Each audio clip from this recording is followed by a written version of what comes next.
Tudo começou quando Napoleão Bonaparte, que se tornou o homem mais poderoso da França e iniciou seu processo de expansionismo sobre a Europa, enfrentou o principal adversário dele, que era a Inglaterra. Isso porque os ingleses possuíam grande poder marítimo, enquanto Napoleão dominava a terra, a Inglaterra dominava os mares. Como não poderia dominar a Inglaterra diretamente, em 1806, Napoleão Bonaparte decretou o bloqueio continental, determinando que os países europeus fechassem os portos para os navios da Inglaterra para isolá-la. Enquanto isso, Bonaparte negociou secretamente o Tratado de Fontainebleau com os espanhóis, que permitiria aos franceses atravessar a Espanha para invadir Portugal. Em troca, o reino espanhol poderia se apoderar de um pedaço do território português. Do outro lado, a Inglaterra e Portugal possuíam um acordo, denominado por Acordo de Methuen, em que os dois países estabeleceram uma integração econômica de longa data. Portugal cedia vinhos ao povo inglês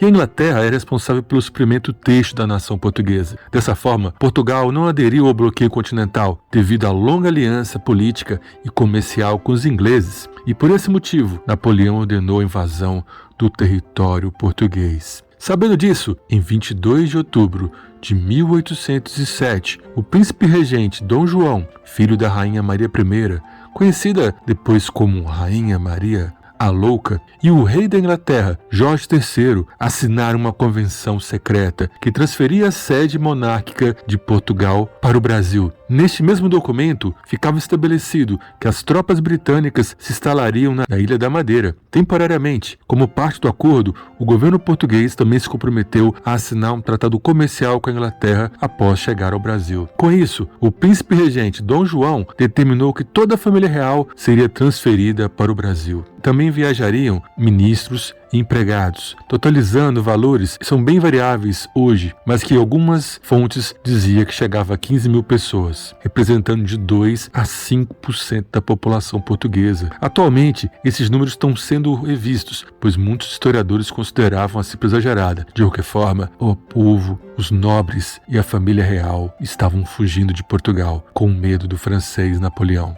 O embarque da família real deu-se em novembro de 1807 e foi feito de forma desorganizada. Os portugueses que não embarcaram na frota real sentiram-se desamparados e temiam a chegada da tropa napoleônica a Lisboa. Dessa forma emocionante, a família real portuguesa e a corte iniciaram a travessia do Oceano Atlântico, uma viagem que mudaria não apenas Portugal, mas principalmente o destino da sua principal colônia, o Brasil. Saudações, grandes champions! Eu sou Shadow Stacks e esse é o canal Nerd Tudo. Sejam bem-vindos! O Brasil, nosso país querido, hoje é um país independente, mas nem sempre foi assim, né? Antes nós éramos colônia de Portugal. Nós comemoramos a independência do Brasil em 7 de setembro, que foi decretado no ano de 1822. Mas a independência do Brasil começou bem antes, muito antes, com a vinda da família de Dom Pedro, a família representada pelo seu pai, Dom João VI. No momento que ele nem era rei ainda, era príncipe regente, pois sua mãe, Dona Maria, estava viva. Mas vamos saber mais sobre isso, vamos conhecer mais sobre a história do Brasil, vamos conhecer tudo sobre a vinda da família portuguesa para o Brasil. Aperta o play! Embarque da família real. O refúgio no Brasil foi uma manobra surpreendente do príncipe regente Dom João para garantir que Portugal continuasse independente, porque sabia que não poderia enfrentar a França de Napoleão, que vinha de várias vitórias sobre vários países que tinham muito mais experiência na parte bélica e tinham um exército muito maior. Então, como Portugal não tinha essa capacidade, para não ser subjugado, para não ter que quebrar aliança com a Inglaterra, a única maneira que Dom João viu foi a maneira de sair do país. E então, dessa forma, começou a fuga da família real portuguesa para o Brasil. Eles embarcaram em 29 de novembro de 1807, em direção inicialmente a Salvador. A esquadra portuguesa encontrou-se com a frota britânica, que a escoltaria até o Brasil, preparando-se para a travessia oceânica. Então, às 3 horas da tarde, o comandante da Armada Britânica, Sidney Smith, ordenou uma salva de 21 tiros de canhão. Estava marcado assim o início da penosa jornada da família real em direção à colônia. Além das pessoas, foram embarcadas também móveis, documentos, dinheiro, obras de arte e a Real Biblioteca. Aos que ficaram, lhes foi aconselhado receber de maneira pacífica os invasores para evitar derramamento de sangue, pois estava chegando a tropa de Napoleão com seus generais. A viagem ocorreu em condições insalubres. Eram navios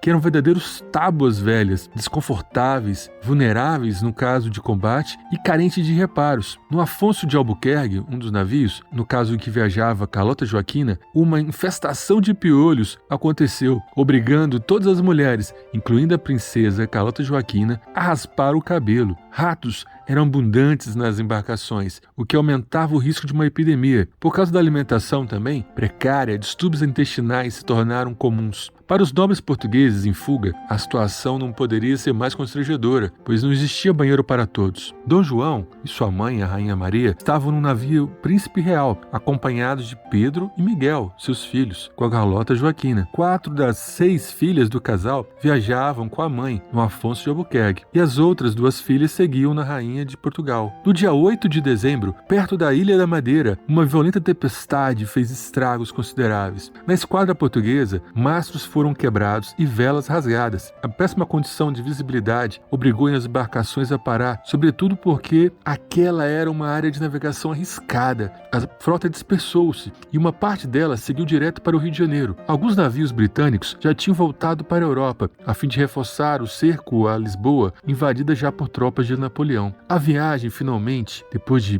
um longo tempo, chegou ao fim. Após 54 dias, chegaram a Salvador, onde desembarcaram no dia 22 de janeiro de 1808. Estavam todos cansados e debilitados, mas, desde essa época, a capital baiana sempre é conhecida por festa, e a terra do axé recebeu toda a corte e a família real com festas. O primeiro desafio tinha sido superado, o Oceano Atlântico, a fuga para longe de Napoleão. Em Salvador, eles permaneceram por mais de um mês, se preparando para a ida para o Rio de Janeiro, até então, naquele momento, capital da colônia. No período em que esteve na Bahia, o príncipe regente já foi antecipando mudanças. Assinou o Tratado de Abertura dos Portos às Nações Amigas e criou a Escola de Cirurgia da Bahia. No dia 26 de fevereiro, a corte partiu para o Rio de Janeiro, que de capital da colônia agora seria declarada a capital do Império Português. A chegada no Rio de Janeiro ocorreu em 8 de março de 1808. Mas, chegando lá, um problema importante surgiu, onde todas aquelas pessoas iriam ficar. Além do que, eram nobres e exigentes. Haviam poucos alojamentos disponíveis. Com isso, muitas residências foram solicitadas para recebê-los. Quartéis e conventos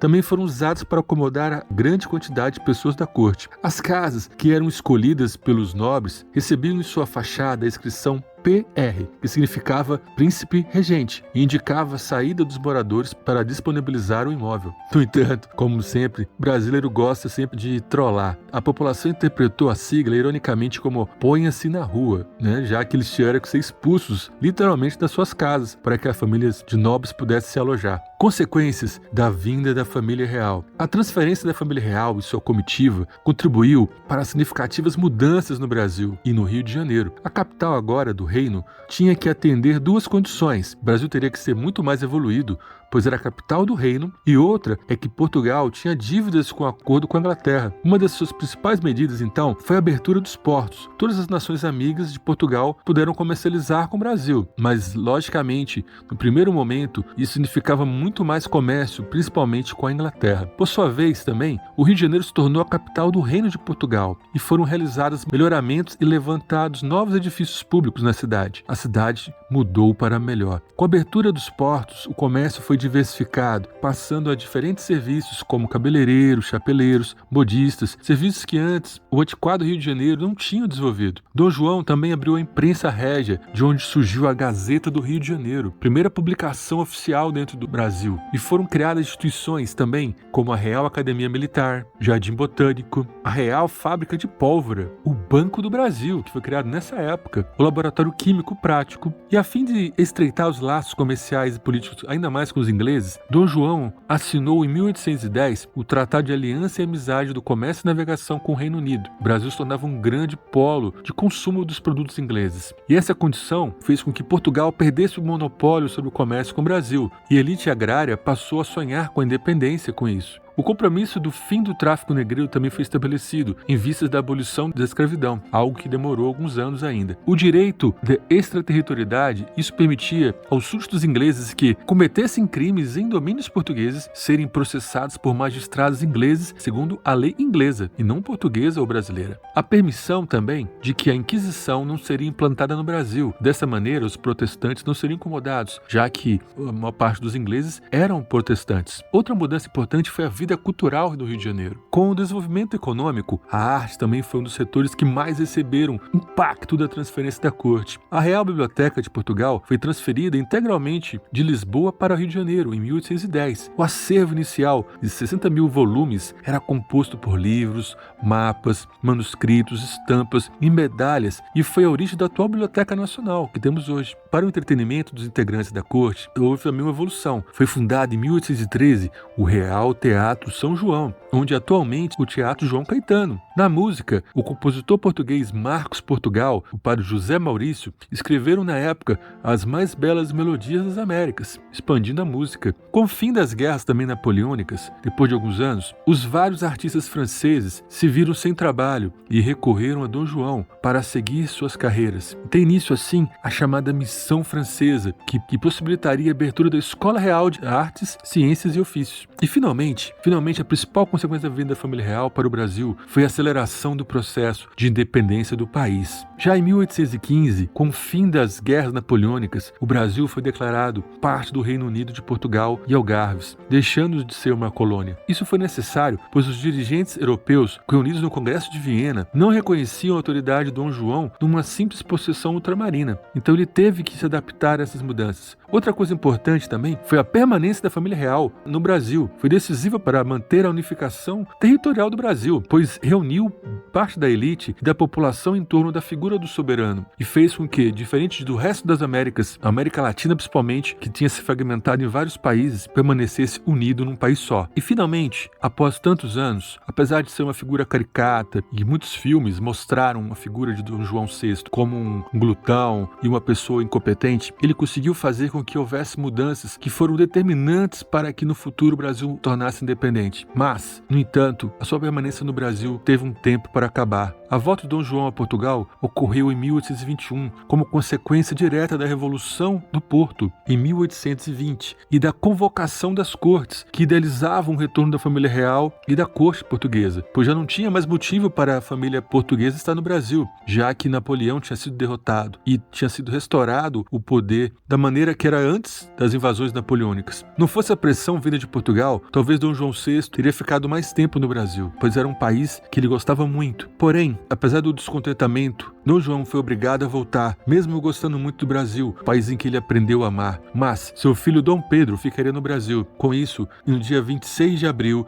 de 1821, o rei Dom João VI embarcou de volta a Portugal. Junto foram cerca de 4.000 pessoas, acabando assim o período joanino. Nem os ossos ficaram para trás. Até mesmo os membros da família de Bragança que haviam morrido enquanto a família real estava no Rio de Janeiro, como a mãe de Dom João VI, a rainha Dona Maria, tiveram seus corpos levados para Portugal nos navios que transportariam a corte de volta. Quando a frota marítima partiu de volta a Portugal, naquele dia 26 de abril, ficaram pouquíssimos nobres. Dom Pedro, sua esposa, então princesa Dona Maria Leopoldina, e os filhos do casal, Dona Maria, a futura Maria II de Portugal, e Dom João Carlos, filho primogênito de Dom Pedro. Eles não embarcaram, mas a semente estava plantada. Dom Pedro aproximou-se da elite agrária e estava, assim, implantada a ideia de uma mudança no país. A elite que estava preocupada com a recolonização e as guerras em curso nas Américas espanholas incentivou que Dom Pedro fizesse mudanças radicais no país. Com isso, a independência do Brasil é declarada no dia 7 de setembro de 1822 por Dom Pedro I. Dom Pedro, que se tornaria assim o primeiro imperador do Brasil, Dom Pedro I. Mas esse é o tema para outro vídeo. O Brasil, esse país continental, cheio de histórias, é rico em cultura e vocês podem beber ainda mais desse caldo. Se inscrevam no canal, sigam o canal Nerd Tudo, deem um like e compartilhem para todo mundo,